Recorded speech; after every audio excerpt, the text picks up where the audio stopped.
Lydgate Chocolate Farm is such a fun place in Kauai. You learn a lot but chocolateries and try all kinds of different chocolate.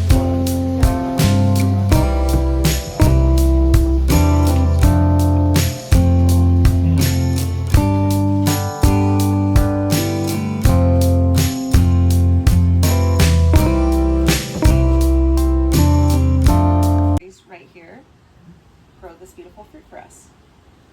And I assure you that a little dinosaur is not going to pop out of here if we crack it open, but maybe take a little taste test in a little bit. I'm going to pass these nature nerf balls around. These resist the urge to throw that perfect spiral. But take a look at them and hug them.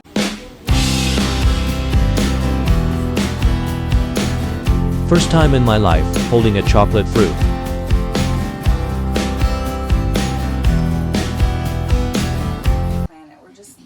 On a little speck out in the middle of the Pacific Ocean.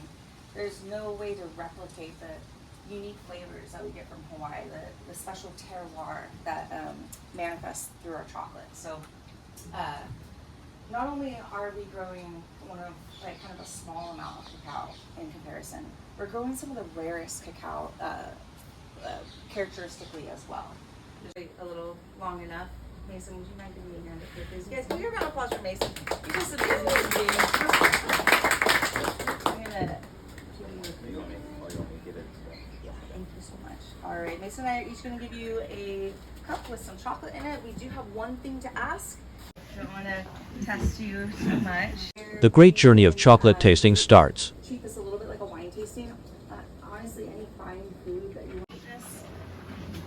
And I just watched you all become professional chocolate tasters before my. In fact, I'm giving you 5 or 6 of these not because I'm trying to get you wired. We found out through some voluntary self-testing. It takes about which is harder to find than it should be, friends. Okay, you know we're famous for Kona coffee.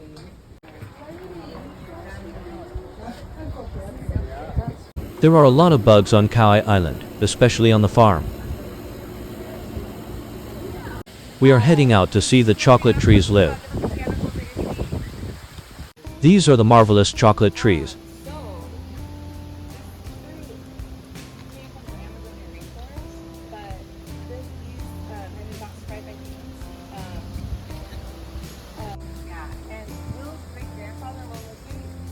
Actually helped care for those very first cacao trees. The young man will lay and track down descendants from those original trees and planted them here on the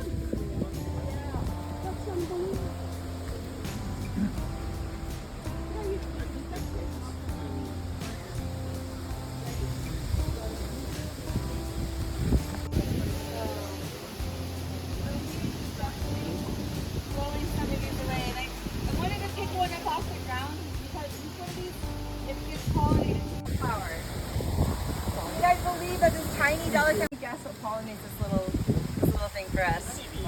That was my first guess, absolutely. You know what, you guys, this flower is so small and delicate that the bees are actually a little too big and bumbly for that. So we relied on something even smaller.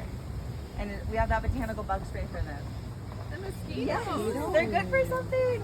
So mosquitoes can be gives us fruit all year round. So we always have some little flowers, baby pods, teenager pods, big old papa pods, all throughout the year. After that flower gets pollinated, 6 to 9 months, I apologize. These are 6 to 9 months? No, the ripe pods, yes, those are probably about 7 to 8 months old, the orange ones that you're seeing here. It is so amazing to see the flowers growing directly out of the main branch. They reproduce because the flowers will turn into like a nut or fruit. We're really familiar with coconuts, right? You know what the first one is? Here are the vines for vanilla. Doesn't chocolate and vanilla always go together? So you might recognize the one in my book, Orchids Are Hard to Grow. No. And this orchid only blooms a few weeks out of the year, late spring, early summer. I have about 900 vines in the commercial production of our farm. So you're looking at a little slice of that, and then the rest of them are in some shade houses about catty corner from here on the farm to us.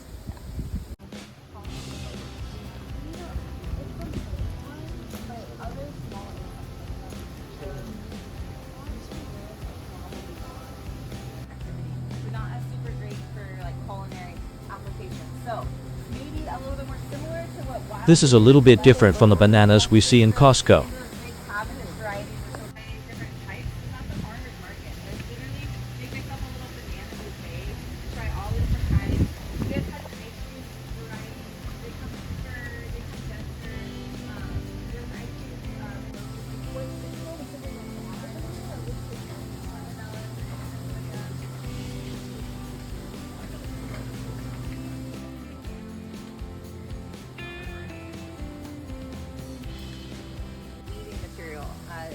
they used to make their sails, or their sails that are just in the ocean.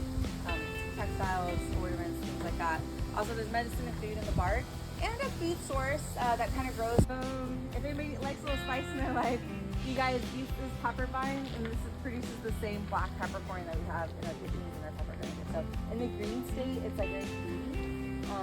It turns red and then black. A really important food source is the corn or the root of that plant that is cooked and pounded into poi, and that's a complex carb and has a lot of nutritional value. Batter or potatoes for basically you can set out this fruit for it. So we'll put a whole one on the grill and roast it while we're harvesting to break it open and have it like stuff.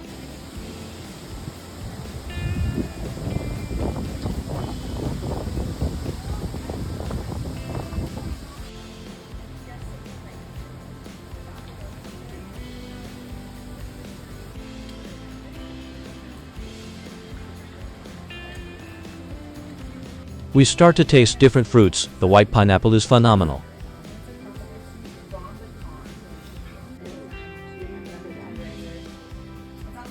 Really carefully, when we harvest, it's usually like thousands of pods every 2 weeks. And it's like smash pop as fast as we can. I've been known to accidentally decapitate one of these pods. I don't want to do that in front of you. So I'm going to try to do this as carefully as possible. So I apologize if there's if it's not exciting. In fact, if it gets exciting, that means something's going terribly wrong. Yes. Machete, the way it's shaped, why is it? After I crack this open, I'm going to come around up close so everyone can get a second look at it, get a closer up picture. You are in the splash zone in the front, though. Okay, you guys. Okay.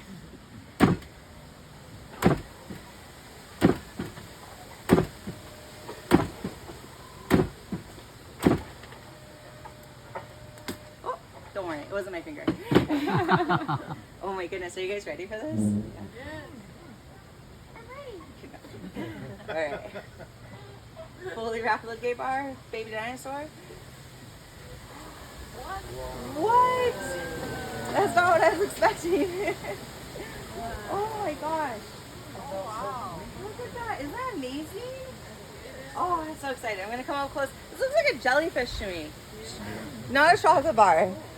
Can you believe that chocolate is made of this? See why it took 5,500 years to figure out how to go from this to some nice dark chocolate bars?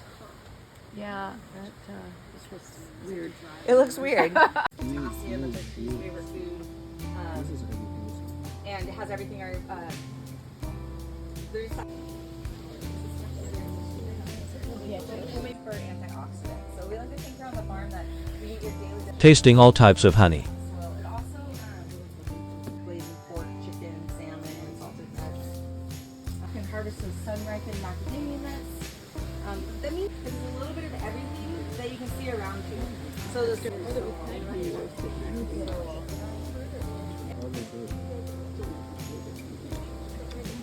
and every tree here just turned 24 years old last month.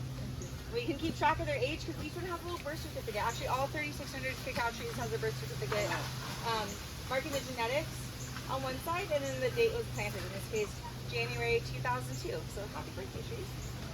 As our first field, we definitely have learned a lot since then. These trees are all the same age, but not the same size. Part of that is for genetics, and part of that is from planting some of these too close together.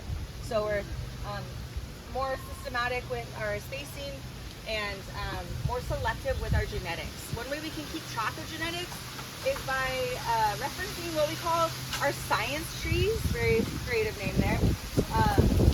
Inkly counted every single pod and weighed every single pod from every tree. We bottleneck ourselves with so much data collection that we wouldn't have any time left over for farming.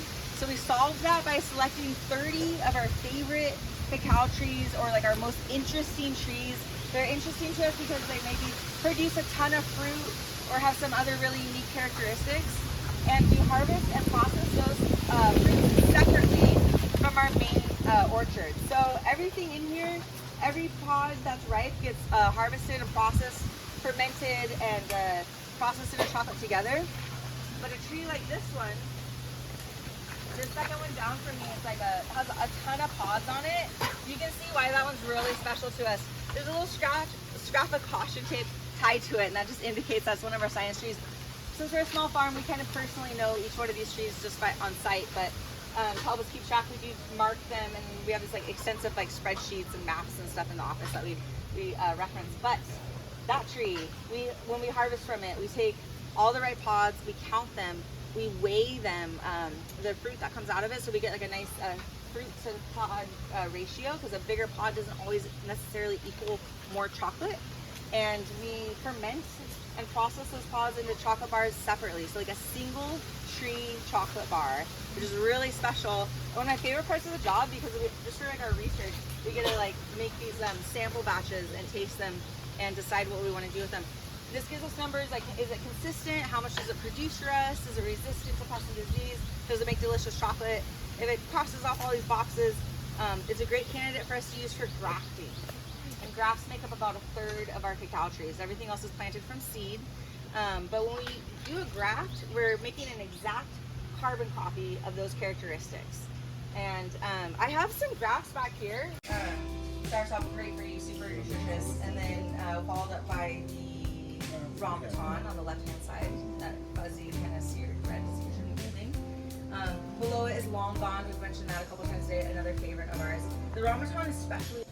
And at the top of the list on the left is lilikoi or passion fruit, and it's probably also like the second most like in season fruit right now. Super secret menu chocolate, and I'm coming out with the chocolate covered macadamia nuts. All right, we're gonna start with 55% dark chocolate.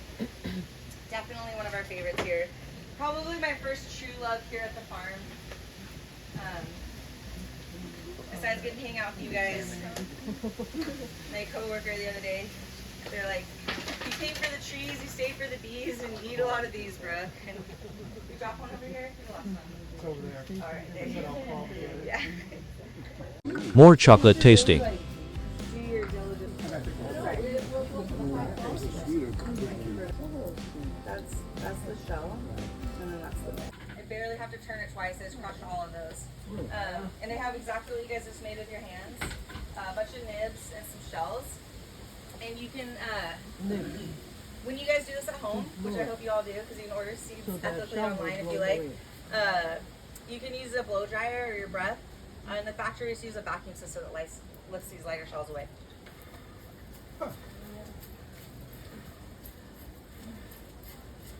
And that's just called winnowing. And what I have left behind, I'm cheating a little bit using my fingers, but what I have left behind is basically mostly just those heavy, darker nibs. And this is like where all the fat lives. And the next step is grinding, and that reminds me of making peanut butter. Like, I picture this as like a handful of peanuts, and if I grind it up, it turns into peanut butter. Same with chocolate. We have these big grinders called metates. Again, sorry, we have big grinders called melanges. This one's called a metate. This is obviously a off-grid grinder.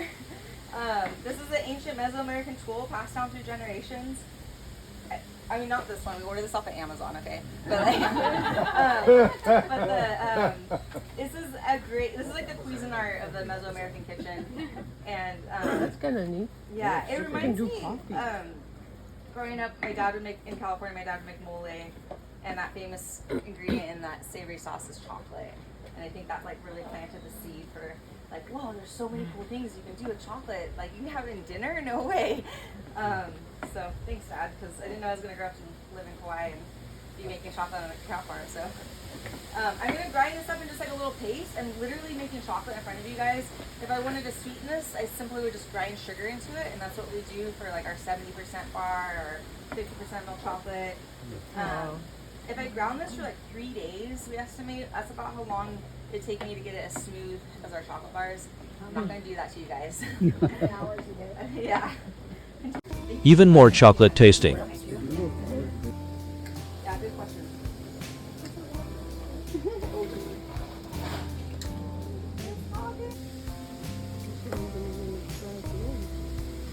I know. Yes. You know what? I think this calls for you. So shout out to our friends in Ghana. Don't get like a tart cherry or sour cherry of this. Yeah. That's how, special chocolate